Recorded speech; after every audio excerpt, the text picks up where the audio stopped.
Octopath Traveler 2. It's got mechanics, a whole lot of them, many of which seem daunting on the surface, especially when having to eventually plan around them to further progress through the game. Yet, what if we cut out the middleman and made the process much more simplistic, or at least as simple as possible without losing proper details? Here, me alongside the co-host of the video. Hi there, you can all call me Ali.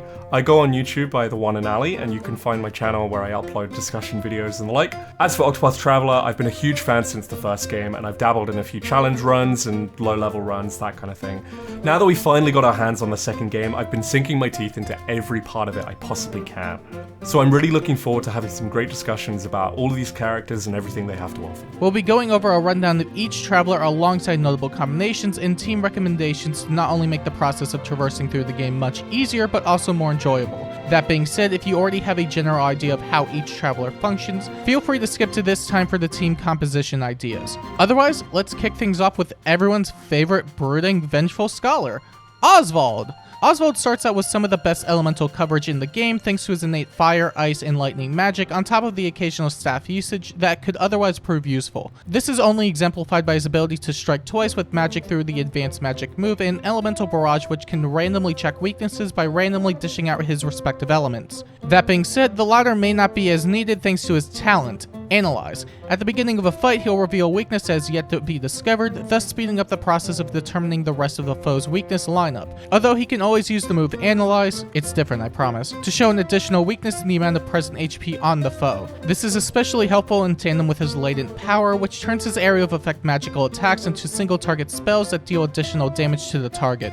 Oswald's usefulness also extends outside of combat thanks to his path actions. During the day, he can acquire information from an NPC at a % chance at success, and at night he can attempt to take items from NPCs if he successfully beats them to a bloody pulp with no risk involved. That being said, you can potentially cut out the middleman by simply stealing with Throne. Throne is your jack-of-all-trades thief that can provide a fair amount of combative and supportive effects in battle, being able to hit for physical and magical damage, as well as being able to lower a foe's physical attack and physical defense whenever she so pleases. That, on top of her talent that grants an exuberant amount of buffs to herself and allies at the beginning of a battle at night, her latent power which grants her 2 back-to-back actions in a single turn, she has quite a bit to offer in plenty of scenarios. The former is especially beneficial as you can generally dictate what time of day you fight in, albeit with some rare exceptions. Throne can also steal items both inside and outside of combat with respective % chances to further benefit your entire party, whether that's by getting better gear or general use consumables. She also has the ability to incapacitate NPCs if her level is high enough, allowing her to bypass the need for duels that would otherwise prove more troubling.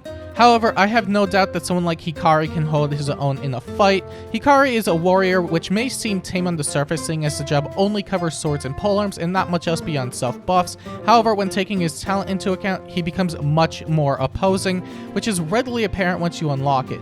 In conjunction with his daytime path action of being able to fight NPCs, he can also learn an additional move for future battles, which range from any weapon type to something more utility-based. Moreover, Hikari can learn up to 5 additional moves, allowing him to, at minimum, cover every physical weakness with 1 slot to spare, and this can be filled in his Chapter 1. On top of general coverage, Hikari also has access to a few additional moves through his latent power that either provide area of effect damage, an additional action, or a single target move that deals an exuberant amount of damage. Hikari truly lives up to his warrior status, being a mostly combative traveler through and through, and I say mostly because beyond pure combat, he can also acquire information from NPCs with the in-game currency at night, which can be useful if said respective NPCs would otherwise be too difficult. And while this may seem new to those who came from the original title, seeing as path actions that required money only showed up with purchasing, it certainly isn't new territory for Particio. Particio is the merchant of the group and has a lot of potential with his ability to provide combat as well as support through skills such as donate BP or hired help, which works in tandem with his and his allies' combats. Moreover, Particio can hire NPCs for additional combat prowess, although the main strength of recruiting NPCs comes from outside of battles, as they can be used to haggle deals with general purchases, in prices, and so on. However, for combat prowess, he instead has his latent power in max BP, which, as it sounds, maxes out his BP when used, which can benefit both himself and his allies, especially when taking donate BP into account. This can be especially helpful with his base job, as the final merchant ability grants the wielder a max out latent gauge at the beginning of every fight. That being said, it will take a bit before you are able to acquire it, so for the time being, he can instead purchase items off NPCs to help out with battles instead. Suffice to say, he's definitely one of the more luxury characters that will will, in time, become one of your best investments. Well, while you could use the cool merchant Partitio, you do have another option in the apothecary Casti. Casti specializes in defense and healing, and through the apothecary class gains AoE axe attacks as well as poison skills, which can offer chip damage and a unique method of targeting weaknesses. But the real star of the show are concoctions, which offer incredible versatility.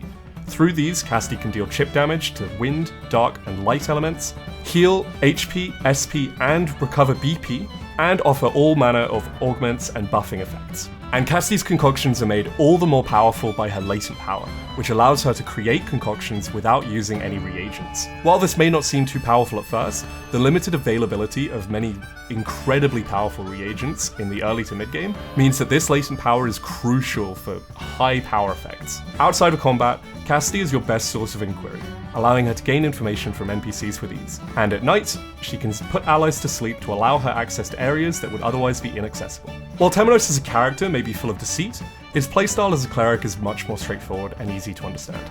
Clerics focus on healing, light magic, and defensive casting.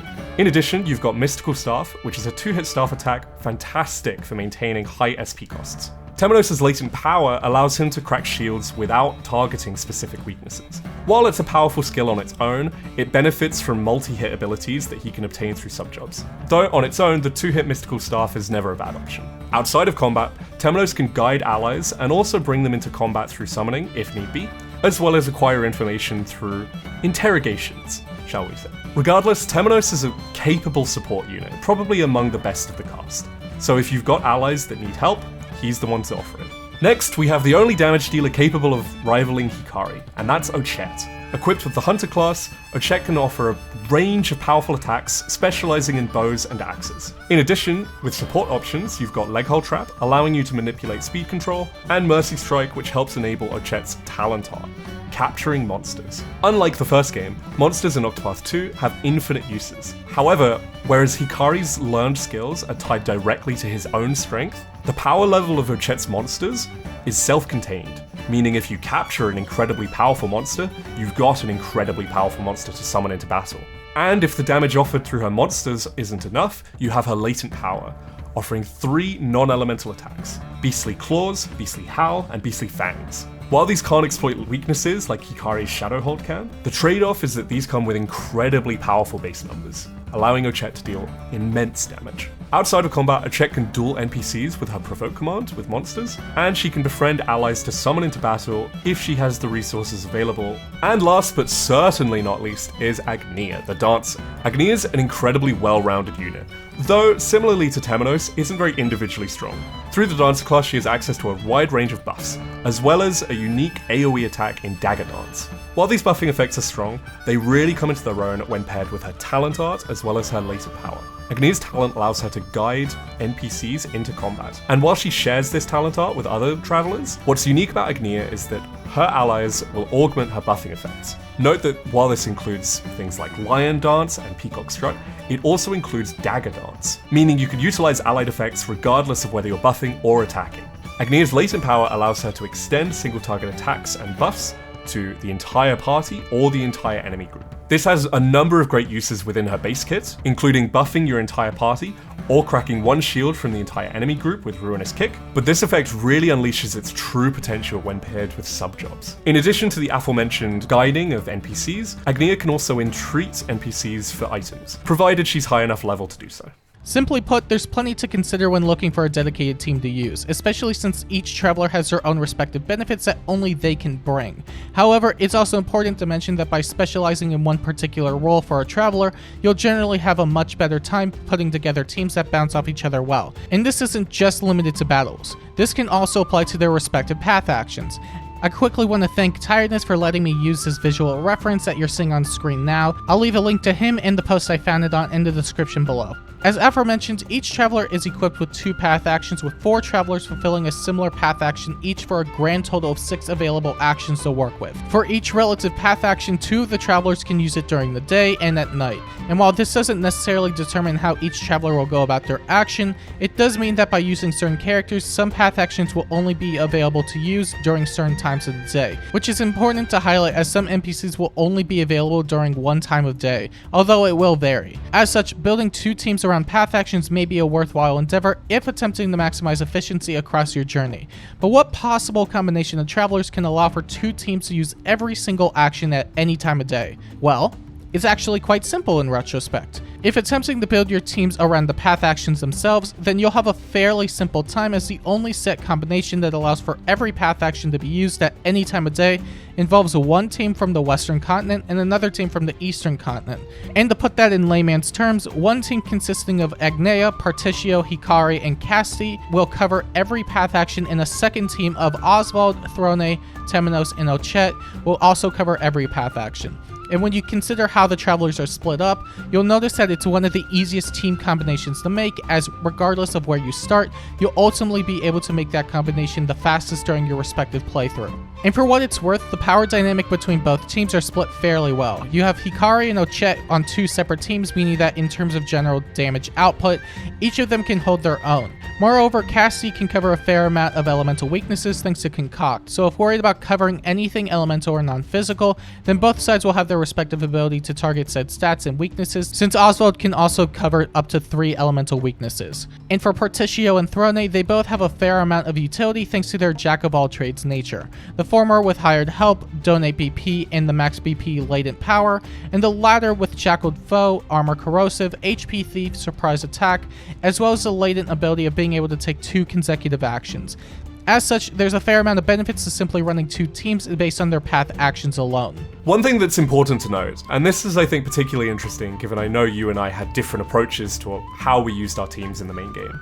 Whereas you focused on a party of 4 and focused solely on those 4, I was shifting my party among the 8 travelers constantly. And while there are definite benefits to keeping a static party of 4 and using them throughout, one thing I did notice is that oftentimes, one traveler won't be best suited to a certain path action compared to another. You may have a particularly powerful NPC that will be difficult to best in combat to obtain an item, but on the other hand, if you've got Agnea on hand, then you could obtain that same item just for being whatever level you are. Similarly, with NPCs being available at different times, whether it be day and night, or some only being available at one time at all, it definitely helps to have every party member on hand and well equipped to deal with whatever challenges you may face. Though with that said, there are drawbacks to that of course. It does require a lot more micromanaging and swapping out party members whenever you arrive in a new town. But to players who feel equipped to do so, there are advantages to be had. Well, you wouldn't have to cycle out your party if they were good, though. Still, quips and goofs aside, everyone is going to be approaching how they play the game in a different way, and expecting a fair amount of players to follow how we individually play to a T isn't exactly the most reasonable. That being said, having some potential synergistic ideas never hurt, especially if you aren't entirely sure who you want to bring along first, and if you want to make the journey less painful. So, with that, we may as well discuss some notable traveler combinations that extend beyond path actions and more into the combat itself, where a lot of the time will be spent. As previously mentioned, Partitio and Casti have the ability to provide BP to allies through their respective latent power and talent. Because of this, they're generally going to be some of the best enablers in the game, as having more BP to go around means more damage output at a faster rate. For example, Partitio and Hikari can make for a fantastic pair of travelers, not only in part due to donate BP and the max BP latent power, but also due to Hikari's personal latent power and Shadow Hold, which provides 3 extraordinary damage dealing moves. However, we'll mainly be bringing up Hienka, which is a 2-sword attack that grants an additional action at the end of the turn. The idea is to have Hikari first use Hienka, presumably with a high BP count, so that he could deal a fair amount of damage on the first attack, and have Partitio follow up with a latent power donate BP onto Hikari, so that when Hikari is able to act again, he can have another full BP move to work with, which can either be one of his multi-hit moves, something he picked up in a duel, or even his divine skill Brand's Blade, which will subsequently deal much more damage than many of his other moves. This setup is also relatively tame, as it simply requires Hikari's and Partitio's latent gauges to be full. The latter that should be immediately full due to skills he picked up from the merchant job itself. It's also beneficial if the foe is broken by Hikari, since he can self-buff his physical attack that way, allowing him to dish out even more damage. Although if breaking does become a potential issue, you could always pair Partitio with Temenos. Partitio will still be following the same pattern, but where this differs is Temenos and his latent power, which allows him to reduce shield points, regardless of the attack used. By using a max donate BP onto Temenos, you can effectively grant a massive breaking potential if used with moves that strike several times. And while this can be used with standard attacks, you can always use a sub-job that contains moves that strike several times in succession, whether that's the Hunter's Precise Shot or the Warrior's Aggressive Slash. Those two moves combined with a bunch of BP boosts can easily allow Temenos to strike at minimum 5 to 6 times depending on which one is used. And with taking his latent power into account, you'll more than likely break the foe in relatively fast fashion. Suffice to say, it's a very strong combination that can come in clutch for fights and or bosses that quickly need to be broken. And when focusing on individual allies, Particio is the way to go. And you know who would really appreciate BP batteries too? That's right, your other BP battery. By using Particio and Cassie simultaneously, Particio can max BP, donate BP onto Cassie, and then she could use her own concoct to further benefit every single ally almost immediately, depending on turn order of course. Although if it is in your favor, it's entirely possible to give everybody a lot of BP from the get-go. Especially if you are able to give Cassie the boost start ability from the merchant class, it could become something way easier to work with. Although you may not necessarily want both BP batteries on the same team, it is still worth highlighting nonetheless. While Particio may be the king of single target BP recovery, Cassie's got you covered when it comes to groups. Through her concoctions, with a pomegranate leaf, diffusing serum, and a strengthening serum, Cassie can offer 2 BP to the entire party, allowing to enable much more use of things like divine skills and powerful attacks. One great beneficiary of this is Agnia. Being able to use Siltesia's seduction allows her to spread her buffs similarly to how she uses her latent power. What's different about this though is combined with some of the top dancer support skills, Agnia can buff the entire team as well as offer latent power gauge filling. Another character that benefits a lot from BP recovery offered by characters like Cassie and Particio is Ochette. Through her story and at high level areas, Ochette can obtain monsters that can only be summoned if used as a max BP move. What this means is through this BP support, Ochette can continue to dish out these powerful attacks through high level monsters, whereas without that support, she'd be struggling to maintain that. And we could go on and on about potential BP battery setups, but let's talk about some characters we haven't highlighted as of yet, such as Throne. Throne, being the jack-of-all-trades traveler that she is, can make do fairly well as a support and an enabler. Thanks to Throne's latent power, she can also mimic Particio's and Hikari's combination to an extent, albeit with a bit more drawbacks comparatively. The setup would be the same as usual, but rather than using a donate BP, which you can still do in fairness with the sub-job, you could instead set up an armor corrosive and use an item to restore Hikari's BP with both simultaneous actions so that when he acts again, he can still deal a considerable amount of damage. And while the effectiveness should be around the same ballpark, it definitely lacks comparatively to the Particio method. Throne being able to mimic the setup is quite decent enough in its own right, but when you consider the cost of it all, it shows to be a less consistent version that, while worth using, is not something that should be your forefront strategy, but rather as a secondary, or rather a follow-up to the previously established method. Expecting Throne to have her latent power gauge charged consistently and having enough items to restore BP isn't really feasible in the long term due to consistency issues. As such, it's definitely much better to have it on the ready while Particio is recharging his own latent gauge. That being said, if you want something with more immediate results, so to speak, you can pair Throne with Temenos, as both have respective battle talents that occur during night battles. Throne's ability to provide turn 1 buffs to herself and allies for 3 turns, as well as Temenos' ability to inflict penalties on foes for the first turn in the battle, can allow Throne as well as her respective allies to set up anything necessary for the first bit of combat, or, if it's a regular encounter, a means of dealing with them much more quickly. As for other powerful partnerships, Temenos can find himself with a lot of friends. His divine skill Elfric's Blessing allows an ally to take another action at the end of the turn. This can be particularly relevant for many characters, such as Agnia, who can use Siltesia's seduction to get her buffs out more quickly, or Oswald, who benefits a lot from using Aliphan's wisdom to set up his spells, without wasting too much time.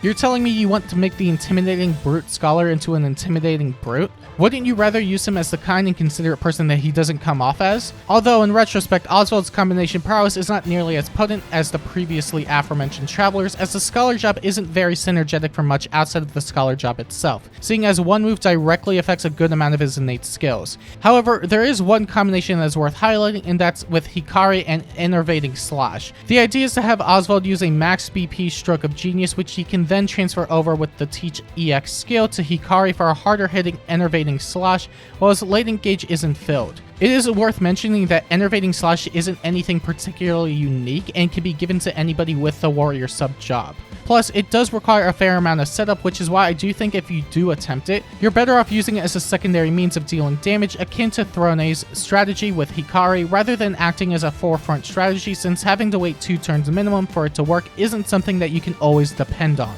Regardless, if that isn't your cup of tea, there's plenty of other combinations to take advantage of. And as far as the notable combinations are concerned, I believe this covers most, if not every, within the confines of the Traveler's talents, latent powers, and base jobs. I initially wanted to cover this with additional sub-jobs in mind, but I felt that it was less of a Traveler combination and more job synergy that can be placed onto any team regardless of the Travelers used. I do plan to have a sub-job guide video in the future, as I do think there's plenty that can still be discussed, but for now, you'll have to let me know what your thoughts are in the comments below. If you do have any Traveler combinations in mind, feel free to share them below, but please refrain from spoilers if possible. In any case, if you want to see more videos like this, make sure to like and subscribe, and until next time, I'll see you later.